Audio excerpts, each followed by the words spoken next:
Hello दोस्तों, विजय classes पर आप सभी का एक बार फिर से स्वागत है। जैसा कि दोस्तों हमारी पिछली क्लास थी रासायनिक अभिक्रियाओं पर आधारित और उसके बाद में हम आगे बढ़ चुके हैं केमिस्ट्री की आगे की सीरीज में। हम बात करें तो धातु और अधातु यानी मेटल्स और नॉन मेटल्स की ओर अपन जा रहे हैं। धातु और अधातु क्या है इसके बारे में जानने से पहले मैं आवर्त सारणी पर आपको लेके जाऊंगा वापस से।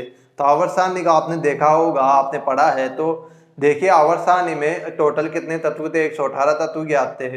देखिए जिसमें 98 तत्व क्या है प्रगति में प्राप्त है, जिसमें 91 तत्व धातु है और 27 तत्व अधातु के अंदर आती है। दोस्तों ये धातु और अधातु में क्यों बांटा गया है, क्योंकि इसका वर्गीकरण करने में आसानी होती है कि धातु कौन सी है अधातु कौन सी है। इससे आवर्त सारणी को समझने में और ज्यादा आसानियां हुई है ना, इसलिए इसे बांटा गया। किसमें इसको वर्गीकरण किया गया, धातु और अधातु में इसे बांटा गया। दोस्तों धातु अधातु और एक होती है उपधातु। धातु क्या होती है इसके बारे में जानने से पहले देखते हैं आवर्त सारणी में। मैं आवर्त सारणी की बात करूं तो आवर्त सारणी में लेफ्ट साइड में तो क्या थे, धातुएं थी, ठीक है। लेफ्ट साइड में तो कौन से तत्व थे, धातुएं थी, और इस साइड में कौन से तत्व थे, इसे अधातुएं के नाम से अपन जानते थे। यानी कि मैं कहना चाहूँ कि यहाँ पर कौन सा ब्लॉक था, यहाँ पर एस ब्लॉक था, यहाँ पर नीचे कौन सा ब्लॉक था, पी ब्लॉक था, यहाँ पर कौन सा ब्लॉक था, डी ब्लॉक था, सॉरी पी ब्लॉक था, यहाँ पर डी ब्लॉक था, और यहाँ पर नीचे कौन सा ब्लॉक था, एफ ब्लॉक था।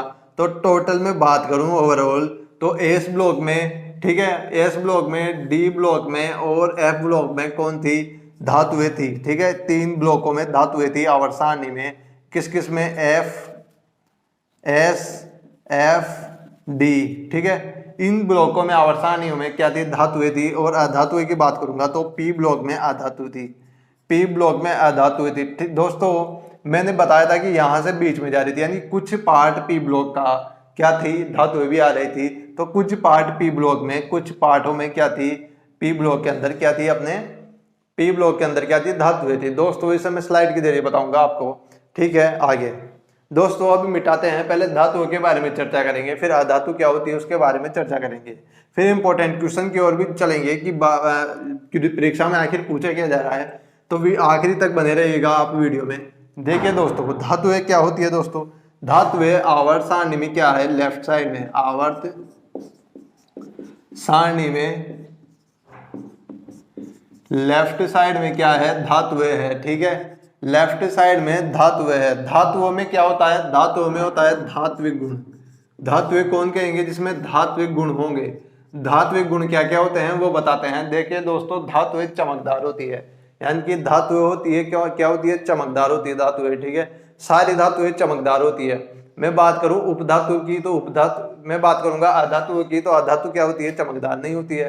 पर आयोडीन जो अपवाद है वो क्या होता है, चमकदार होता है, ठीक है। तो अधात्विक गुण में चलते हैं। सबसे पहला गुण लेंगे अपन धात्विक गुण में कि आवर्त सारणी में किस किस ब्लॉक में पाई जा रही है धातुएं। तो आवर्त सारणी जो एक बेसिक है किसकी, केमिस्ट्री की और इनऑर्गेनिक केमिस्ट्री की, उसके बारे में बात करें आवर्त सारणी में तो एस ब्लॉक में भी थी और डी ब्लॉक में और एफ ब्लॉक में क्या थी, धातुएं थी। धातुएं थी किस किस ब्लॉक में, एस, डी, एफ ब्लॉक में। टोटल आवर्त टोटल बात करूं तो, ठीक है। और कुछ भाग पी ब्लॉक का भी था, कुछ भाग पी ब्लॉक में भी क्या थी, धातुएं थी, ठीक है। पी ब्लॉक में भी कुछ में धातुएं ही थी। देखिए दोस्तों एक चीज पर गौर कीजिएगा, दोस्तों एक चीज पर आप गौर कीजिएगा क्या, कि धातुएं एस, डी, एफ ब्लॉक में थी, ठीक है। एस, डी और एफ ब्लॉक में थी धातुएं, ठीक है। इसमें धात्विक गुण भी था, ठीक है, किसमें, धातु में। लेकिन अधातुएं की बात करें तो वो पी ब्लॉक में ही थी केवल। और अधातुओं में क्या है, नोबल गैसेस भी आती है। यानी में जीरो वर्ग को, यानी 18 वर्ग को जीरो वर्ग भी बोलते हैं, उन्हें क्या बोलते हैं, नोबल गैसेस बोलते हैं, ठीक है दोस्तों। अब देखिए आगे बढ़ते हैं अपन, आगे बढ़ते हैं तो धातु में और क्या गुण हो सकते हैं दोस्तों, इसके बारे में देखते हैं। देखिए टोटल धातु कितनी है, टोटल धातु ये भी लिख लेते हैं यहाँ पर, टोटल धातुएं कितनी है, टोटल 91 धातुएं है, ठीक है ना। और आवर्त सारणी में, आवर्त सारणी में कितने तत्व है दोस्तों, तो 118 तत्व है आवर्त सारणी में, जिसमें 91 धातुएं है और 27 क्या है, 27 अधातु भी है। 27 धातु है, इसे याद कर लेना, नोट कर लेना। 118 तत्व में दोस्तों 98 तत्व ऐसे हैं जो प्रकृति में पाए जाते हैं, प्रकृति में पाए जाते हैं। ठीक है, अब चलते हैं आगे, अपना धातुओं में क्या क्या गुण होता है उसके बारे में चर्चा करते हैं। दोस्तों धातुओं की गुण की बात करूं तो धातु में आघात वर्धनीय गुण होता है एक, आघात वर्धनीय गुण, आघात वर्धनीय गुण, आघात वर्धनीय, आघात वर्धनीयता पाई जाती है धातु में। अब दोस्तों आप पूछोगे कि आघात वर्धनीय क्या है? आघात मीन्स देना, किसी को मारना, ठीक है, आघात करना, आघात का मतलब आघात करना, ठीक है। आघात वर्धनीय यानी कि आप कितना आघात सह सकते हो, तो धातु में होती है आघात वर्धनीयता गुण, यानी कि वो जितने भी चाहो आप पीट सकते हो, ठीक है। लोहे का जो मोटा, वो लोहे का मोटा स्टील का ठोस पदार्थ आता है, उसे पीट कर आप चादर रूप में बना सकते हो, ठीक है। लोहे की चादर आती है, उन्हें पीटा जाता है जब जोर जोर से, उसके बाद में वो किसके रूप में बन जाती है? उसके वो बन जाती है अपने चादर रूप में। तो आघात वर्धनीय का गुण यह है कि आप पीट कर चादर रूप में उसे बना दीजिए, यही आघात वर्धनीय का गुण है। देखिए सभी धातुओं की, सभी देखिए लगभग सभी धातुओं की क्या होती है? चादरें बन सकती है, आघात वर्धनीय का गुण पाया जाता है। देखिए धातुओं की बात करें तो आघात धातुओं में नहीं पाया जाता ये गुण, कौन सा? अपना आघात वर्धनीयता का, उनमें भंगुरता पाई जाती है, उसे आप दोगे तो टूट जाएगी वो, ठीक है। जैसे ब्रोमीन हो गई, है ना, ये सोडियम हो गया, सोडियम तो धातु है दोस्तों। तो ये सब क्या हो गई? आघात वर्धनीयता गुण दर्शाती है। आघात वर्धनीयता गुण लिखो तुम्हें, आघात यानी कि धातु का वह गुण जिसके कारण उन्हें पीट पीट कर धातु चादर रूप में बदला जा सकता है, चादर रूप में बदला जा सकता है। वो गुण कौन सा होगा? आघात वर्धनीयता, आघात वर्धनीयता कहलाएगी। दूसरा होती है दोस्तों धातु में होती है चमक, धात्विक, धातु में होती है धात्विक चमक, धात्विक चमक। दोस्तों आपने गौर किया होगा दोस्तों, ठीक है, तो धातु में चमक होती है। देखिए लोहा चमकदार होता है, सोना चमकदार होता है, चांदी चमकदार होती है, ठीक है। और अधातुओं में चमक नहीं पाई जाती, पर आयोडीन चमकदार होती है, ठीक है, ठीक है, आयोडीन चमकदार होती है। तो सभी लगभग सभी धातुएं कौन सी होगी? चमकदार होगी। जैसे सोडियम की बात करें, सोडियम भी चमकदार होती है। तो आधात्विक चमक यानी धातु चमकदार होती है। एक और देखे तो दोस्तों, एक और चीज देखिए, आप एक और चीज पर गौर करोगे, धात्विक चमक हो गई, धातु चमकदार होती है। एक और चीज पर गौर करोगे तो धात्विक चमक में बात करें अपन कि धातुएं क्या होती है? धातु ठोस होती है, ठीक है। धातु क्या होती है? ठोस होती है, पर इसका एक अपवाद है, ठीक है। इसके अपवाद पाए जाते हैं, कौन कौन से? सोडियम व पोटेशियम, जो धातु चाकू से भी काटी जा सकती है, यह मुलायम अवस्था में पाई जाती है,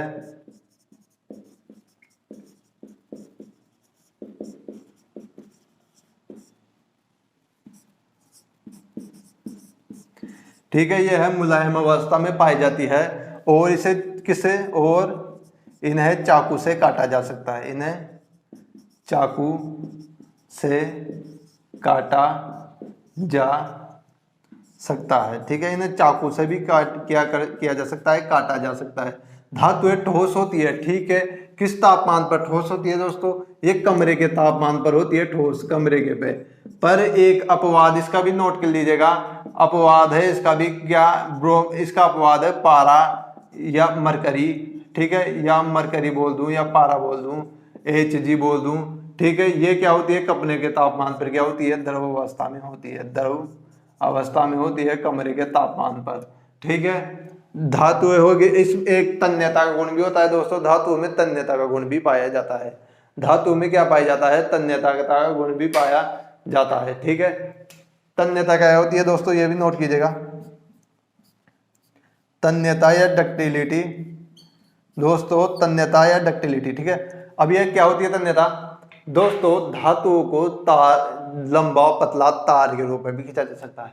दोस्तों आघात वर्धनीयता अलग होती है और धातु को पतले तार के रूप में परिवर्तित किया जा सकता है, उसे तन्यता बोला जाता है, ठीक है। इन दोनों गुण में अलग अलग होते हैं, ये लोग एक समझ लेते हैं, पर ये गुण अलग अलग है। तन्यता क्या होगी? धातुओं को पतले तार के रूप में खींच दीजिए, कितना ही खींच दीजिए, ठीक है, पतले से पतला तार हो जाएगा। जैसे मैं बात करूं सोने की, सोने को पतले रूप में चेंज किया जा सकता है। सोने 100 ग्राम सोना 2 किलोमीटर क्या बना सकता है? 2 किलोमीटर तक तार बना जा सकता है सोने का, ठीक है। तो धातुओं को तार के रूप में बनाया जा सकता है, ठीक है। सोने 100 ग्राम सोना, ठीक है, यहां पर लिखता हूं 100 ग्राम सोने से 2 किलोमीटर लंबी तार बनाई जा सकती है, तार बनाई जा सकती है, ठीक है, सोने से, ठीक है। देखिए धातुओं को तार के रूप में भी चेंज किया जा सकता है। और बात करें सोने की, तो सोना है ना 2 किलोमीटर लंबा, 100 ग्राम सोना लीजिए आप, उससे 2 किलोमीटर लंबा तार बना दीजिए, यही कहलाता है क्या? यही क्या कहलाएगा दोस्तों? तन्यता कहलाएगी। दोस्तों मैं बात करूं गलनांक व कवतनांक की, तो दोस्तों इनके गलनांक व कवतनांक होते हैं उच्च होते हैं, ठीक है। धातु के अधातु के कम होते हैं, पर धातु के उच्च होते हैं। इनका भी अपवाद है, क्या? सोडियम और पोटेशियम। दोस्तों इनके अपवाद क्या है? सोडियम पोटेशियम जो बाहर निकालते ही, यानी कि उन्हें केरोसिन के अंदर रखा इसलिए जाता है क्योंकि ये बहुत ज्यादा सक्रिय होते हैं, ऑक्सीजन से क्रिया करके आग के रूप में चेंज हो जाते हैं, एक बड़ा धमाका हो जाता है। आपने कई सारे वीडियो में सोडियम के आपने धमाके देखे होंगे, यूट्यूब में बहुत ज्यादा सोडियम फेमस है। वो इसलिए ही फेमस है क्योंकि बहुत संकेत श्रेणी में सबसे ऊपर आता है, वो सक्रिय बहुत ज्यादा रहता है और दूसरे से क्रिया कर लेता है बाहर निकल कर, है ना। तो इसलिए क्या होता है, बात करें गलनांक को कवतनांक की, तो बहुत ही ज्यादा होता है गलनांक कवतनांक। टंगस्टन का सबसे ज्यादा होता है 3500 केल्विन गलनांक होता है किसका? अपने धातुओं में टंगस्टन का। तो धातु गलनांक कवतनांक उच्च होते हैं, अधातुओं की बात करें तो इनके निम्न होते हैं। दोस्तों इसे स्क्रीनशॉट लीजिएगा, मैं साइड में हो रहा हूं, फिर आगे बढ़ते हैं।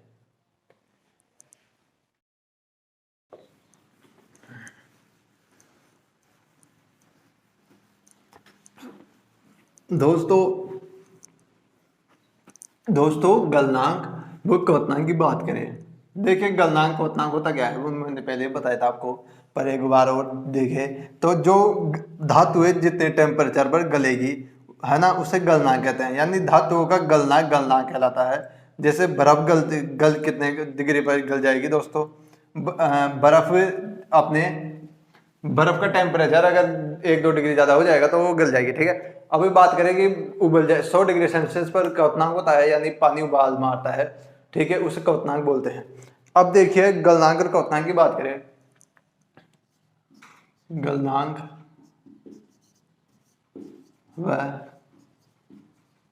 क्वथनांक। दोस्तों गलनांक व क्वथनांक की बात करें तो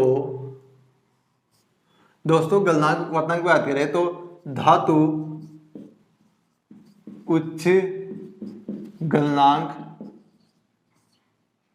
धातुओं का उच्च गलनांक व उच्च क्वथनांक होता है, ठीक है। अब बात करें कि 35 सबसे ज्यादा गलनांक किसका होता है? टंगस्टन का गलनांक, टंगस्टन का गलनांक सबसे ज्यादा होता है 3200 डिग्री सेल्सियस, है ना, ठीक है। 3200 डिग्री सेल्सियस पर ये क्या टंगस्टन पिघलता है। आपने देखा होगा कि जब वो फ्यूज लगाते हैं घरों में तो वो टंगस्टन धातु का इसलिए ही यूज में लेते हैं क्योंकि इसका गलनांक सबसे ज्यादा होता है। दोस्तों टंगस्टन धातु का वो भी यूज लेते हैं और टंगस्टन धातु का पहले बल्बों में यूज में लिया जाता था, ठीक है। अब देखिए बात करें इसका भी कोई अपवाद है क्या? तो दोस्तों ये अपवादों से ही भरी हुई है। तो मरकरी, ठीक है, तो इसके अपवाद की बात करें हाँ, सबसे अपवाद की बात करें तो सोडियम व पोटेशियम की बात करेंगे तो सोडियम और पोटेशियम का गलनांक व कवकनांक क्या होता है, निम्न होता है। ठीक है, अब बढ़ते हैं एक और सुचालकता की ओर। सुचालकता की बात करें तो दोस्तों धातुएं क्या होती है, अच्छी चालकता प्रदर्शित करती है। धातुएं अच्छी चालकता प्रदर्शित करती है। धातुएं इलेक्ट्रिसिटी की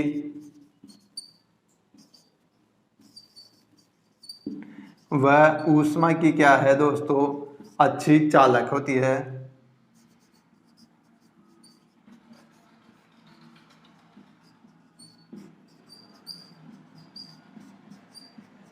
ठीक है, बात करें कॉपर, बात करें इसकी चांदी व कॉपर की। चांदी व कॉपर क्या होती है, चांदी व कॉपर की बात करें तो चांदी व कॉपर सबसे अच्छी सुचालक धातुएं है। ठीक है दोस्तों, अब देखिए एक और चीज होती है संयोजकता के बारे में बात करते हैं। संयोजकता, देखिए संयोजकता के बारे में बात करते हैं। संयोजकता दोस्तों, मैं संयोजकता के बारे में पिछले क्लास के भी बताया था, यानी बंध बनाना है, तोड़ते हैं, वो संयोजकता के कारण ही होता है, बंध बनाने का काम। देखिए बात करें धातुएं की बात करेंगे तो धातु में पाया जाता है क्या, धातुएं होती है धनात्मक। धातुएं धनात्मकता प्रदर्शित करती है। धनात्मकता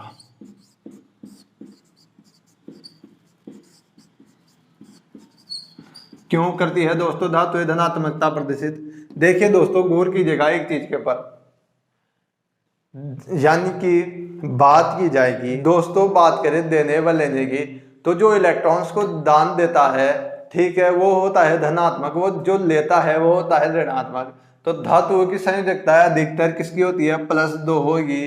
ठीक है, बाह्यतम, देखिए धातुओं के बाह्यतम कक्षा में कितने इलेक्ट्रॉन्स होते हैं ये फर्क पड़ता है। तो बाह्यतम इलेक्ट्रॉन्स में या इनके में होते हैं 1, 2 या 3। ठीक है, तो ये क्या करते हैं, 1, 2, 3 इलेक्ट्रॉन्स होते हैं। अधातुओं में 5, 6, 7 होते हैं। ठीक है, अधिकतर देखिए 1, 2, 3 होने के कारण ये क्या करेंगी, 7 इलेक्ट्रॉन्स को लेने के बजाय 1 इलेक्ट्रॉन्स को दे देगी, या 2 इलेक्ट्रॉन दे देगी, या 3 इलेक्ट्रॉन दान कर देगी, जिससे क्या होगा, इसका अष्टक पूर्ण हो जाएगा। इसलिए बोलते हैं संयोजकता के बारे में कि धातुएं क्या होती है, धनात्मकता प्रदर्शित करती है। धातुएं धनात्मकता प्रदर्शित करती है। ठीक है दोस्तों, मैं इसे अभी मिटा रहा हूं और बढ़ते हैं अपन नेक्स्ट आगे। इसकी धातुएं किसके साथ क्रिया करने के बाद क्या क्या बना देगी इसके बारे में करते हैं। इसे मैं मिटाने जा रहा हूं। ठीक है,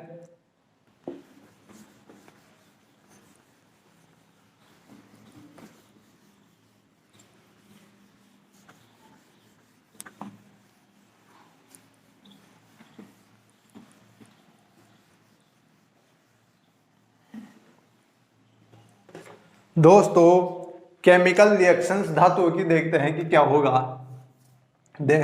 देखिए दोस्तों, अगर धातु और अम्ल की क्रिया हो तो क्या होगा। ठीक है, तो देखते हैं अम्ल और क्षार की क्रिया होगी तो दोस्तों क्या होगा। दोस्तों धातु लेते हैं, पहले एक जिंक लेंगे और एक ले लेंगे अम्ल H2SO4 ले लेते हैं।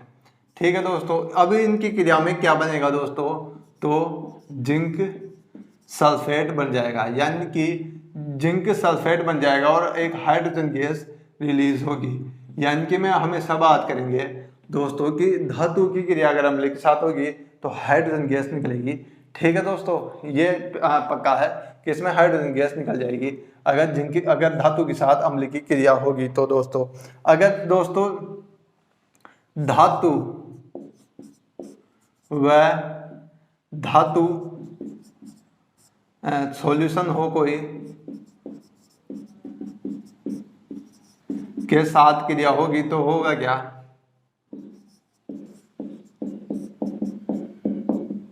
तो दोस्तों होगा क्या, दोस्तों धातु ले लेते हैं, वही जिंक ले लेंगे और एक सॉल्यूशन लेते हैं, कॉपर सल्फेट ले लेते हैं दोस्तों। तो दोस्तों जिंक सल्फेट में परिवर्तित हो जाएगा ये सोल्यूशन, जिंक सल्फेट में परिवर्तित हो जाएगा और ये कॉपर को रिप्लेस कर देगा। ठीक है, यानी कि इसमें प्रतिस्थापन अभिक्रिया हो रही है। दोस्तों मैं अगर ऐसा बोलूँ कि कॉपर सल्फेट जिंक को रिप्लेस करेगा, अब क्या क्या बनेगा, तो दोस्तों ये समीकरण गलत हो जाएगा। क्यों हो जाएगा दोस्तों? क्योंकि दोस्तों मैंने सक्रियता श्रेणी बताई थी आपको, तो सक्रियता श्रेणी में मैं बात करूँ सक्रियता श्रेणी की, तो इसमें जिंक है ना सबसे ऊपर आ रहा है, तो जिंक सबसे ज्यादा सक्रिय है, तो ये कॉपर को रिप्लेस कर सकता है। बात करी जाएगी कॉपर, ये जिंक को रिप्लेस नहीं कर सकता, इसलिए ये अभिक्रिया पूर्ण नहीं होगी। धातु व धातु सॉल्यूशन के साथ क्रिया करेंगे तो बात करेंगे। देखिए दोस्तों, धातु व ऑक्सीजन की क्रिया करवाएंगे तो क्या होगा।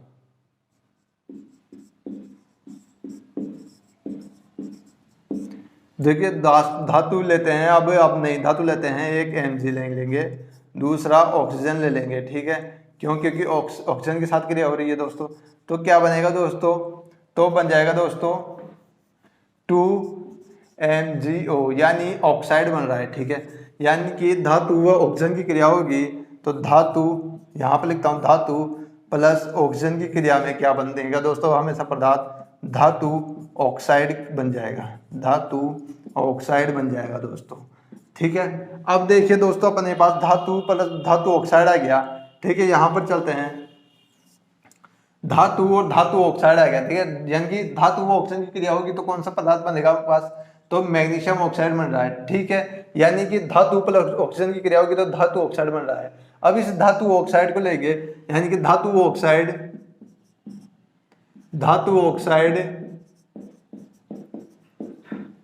ठीक है, प्लस में अगर क्रिया हो जाए पानी की, जल, बढ़िया शब्द हो गया यहाँ पर, जल की क्रिया होगी तो दोस्तों क्या बनेगा। ठीक है, यहाँ पर इफ लिख देता हूं मैं, इंपॉर्टेंट नहीं है। ठीक है, धातु ऑक्साइड, जैसे मैं धातु ऑक्साइड ले लेता हूं, एक Na2O ले लेता हूं और ऑक्सीजन की क्रिया करवाऊंगा तो क्या बनेगा दोस्तों, तो बन जाएगा 2NaOH। ठीक है, 2NaOH बन जाएगा, यानी बन रहा है अपने पास कौन सा प्रोडक्ट, सोडियम हाइड्रोक्साइड बन रहा है। ठीक है, सोडियम हाइड्रोक्साइड बन रहा है। ठीक है, यानी धातु, यानी कि मैं बात करूं धातु ऑक्साइड, दोस्तों मैं बात करूंगा धातु ऑक्साइड प्लस जल मिलेगा तो दोस्तों क्या बनेगा, धातु हाइड्रोक्साइड बन जाएगा, धातु हाइड्रोक्साइड प्रोडक्ट के रूप में बन जाएगा, यह हुआ प्रोडक्ट। ठीक है दोस्तों, तो इस टाइप के क्वेश्चन पूछे जाते हैं कि अगर धातु, देखिए दोस्तों इस टाइप के क्वेश्चन पूछ लिए जाते हैं एग्जाम में कि अगर धातु और अम्ल की क्रिया होगी तो क्या बनेगा, प्रोडक्ट उत्पाद क्या बनेगा। तो धातु जैसे जिंक की क्रिया आपने H2SO4 के साथ कराई तो जिंक सल्फेट बन रहा है। ठीक है, जिंक सल्फेट बन रहा है। ठीक है, कैल्शियम की क्रिया करवा देंगे दोस्तों। ठीक है, ठीक है, तो कौन सा बन रहा है, जिंक सल्फेट बन रहा है। पर दोस्तों उत्पाद के रूप में क्या रिलीज हो रही है, हाइड्रोजन गैस रिलीज हो रही है, यानी कि धातु और अम्ल की क्रिया में हमेशा हाइड्रोजन गैस रिलीज होती है।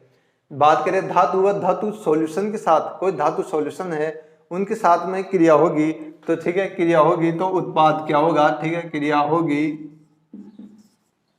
तो उत्पाद क्या प्राप्त होगा दोस्तों, उत्पाद क्या प्राप्त होगा दोस्तों, क्वेश्चन ये भी पूछ लिया जाता है।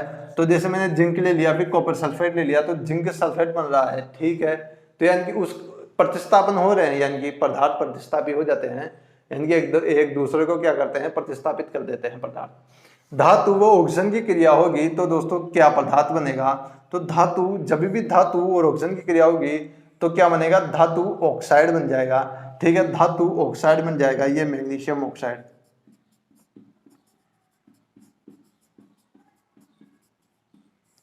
ठीक है, उसी तरह अगर धातु ऑक्साइड को ले ले और जल के ही क्रिया करा दे तो क्या बन जाएगा दोस्तों, उत्पाद के रूप में, तो सोडियम हाइड्रोक्साइड के रूप में अपन ने क्या प्राप्त होगा, तो धातु हाइड्रोक्साइड प्राप्त हुआ। यानी कि धातु ऑक्साइड प्लस जल की क्रिया होगी तो धातु ऑक्साइड के रूप में, हमें प्रोडक्ट के रूप में धातु ऑक्साइड प्राप्त हो जाएगा। दोस्तों आज की क्लास इतनी ही, कल हम अधातुओं के बारे में चर्चा करेंगे और कुछ इंपॉर्टेंट पॉइंट है इसके अंदर जो one liner question, direct questions पूछे जाते हैं एग्जाम्स में, उनके बारे में भी चर्चा करेंगे। तो कल की क्लास बन रही है, कल की क्लास और ज़्यादा इंटरेस्टिंग होने वाली है। तो दोस्तों अलविदा चाहूँगा। जय हिंद जय भारत।